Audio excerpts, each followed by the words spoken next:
শোভাযাত্রাটাকে যদি আপনি মনে করেন যে রাজনীতিকরণ, তাহলে আপনাকে বলতে হবে গত 16 বছরের ফ্যাসিস্ট এটাকে করেছে।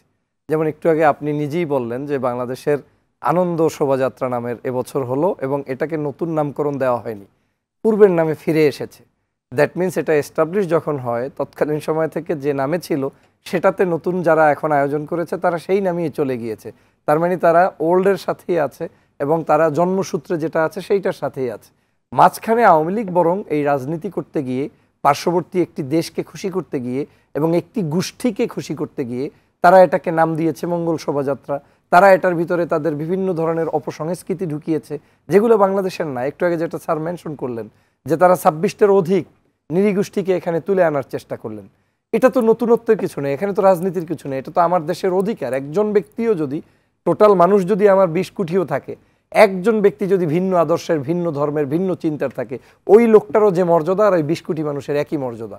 এটাই হওয়া উচিত আমাদের স্বাধীনতার চেতনা, যেটা 24-এরও এই চেতনা আমি লালন করি, 71-এও আমার এই চেতনা ছিল।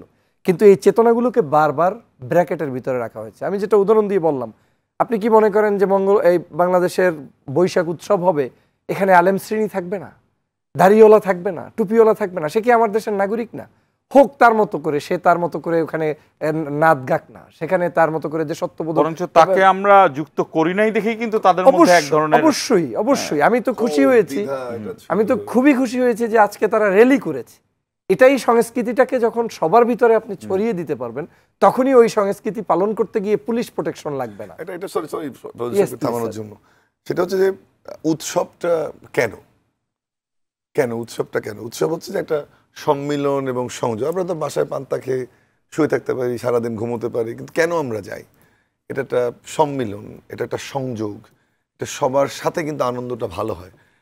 উনি যেটা বারবার আর্গুমেন্টটা করছেন, এবারে কিন্তু এটা সত্যি সত্যি, আমি তো একদম মেইন জায়গাটাতে ছিলাম, যে আমরা কিন্তু একটা ভালো সংখ্যক উপস্থিতি আমাদের আলেম সমাজের বা যারা ধর্মকর্ম পালন করেন, পয়লা বৈশাখ থেকে দূরে থাকতেন, তারা কিন্তু যুক্ত হয়েছে। আরেকটা জিনিস থামিয়ে কথা বলার জন্য দুঃখিত, এমন ধরনের মোটিভ ইউজ করা হতো যেটাতে কিন্তু এই আমার মনে হয় না পয়লা বৈশাখটা কেউ মানে না, এটা কিন্তু কখনো ছিল না।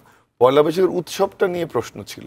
এমন ধরনের মোটিভ ইউজ করা হতো যেগুলো ধরেন নামাজের সমস্যা হয় বা যেগুলোকে ধর্মীয়ভাবে আমাদের দেখলে একটু ডিফারেন্ট মনে হয়, অন্য ধর্মের জন্য সেটা ঠিক থাকতে পারে।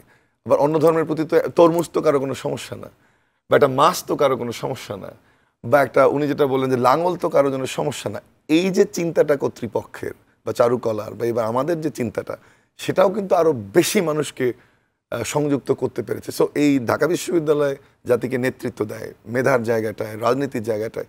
সমস্যাটা হয়েছে আওয়ামী লীগ এটাকে সবসময় এক ধরনের দাগ লাগানোর চেষ্টা করেছে। দাগ লাগিয়ে দুটো শ্রেণীকে চাপেও রাখতো, খুশিও করতো। একদিকে করতো এই দেশে যারা সাংস্কৃতিক মনা, এই মানুষগুলোকে পকেটে নেওয়ার রাজনীতি, যে তোমরা যদি আমি এইভাবে চালাই তাতেই এই অবস্থা, তো তোমরা আমার সাথে যদি না থাকো, তোমার এই সংস্কৃতি থাকবে না, তোমার এই চারুকলা থাকবে না, তোমার এই সাহিত্য থাকবে না, তোমার এই কালচার থাকবে না, তোমার এই নাচ নৃত্য থাকবে না। কই, বাংলাদেশে তো নৃত্য চলছে, সাংস্কৃতিক উৎসব চলছে।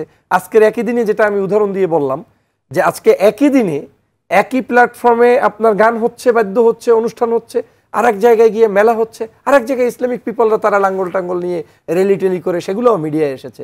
এবং মিডিয়াও কন্ট্রোল না, মিডিয়াও স্বাভাবিকভাবে সবার দায়িত্ব পালন করছে, নিউজ করে ওই আলেমদেরটাও করছে, স্বাভাবিক মানুষেরটাও করছে, রাষ্ট্রেরটাও করছে, স্যাররা যেটা ঢাকা বিশ্ববিদ্যালয় থেকে করেছে সেটাও করছে। তো এই চিত্রটাকে তারা কিন্তু সবসময় কোণঠাসা করে রেখে ওই গোষ্ঠীটাকে নিজেদের কাজে ব্যবহার করতে চাইতো।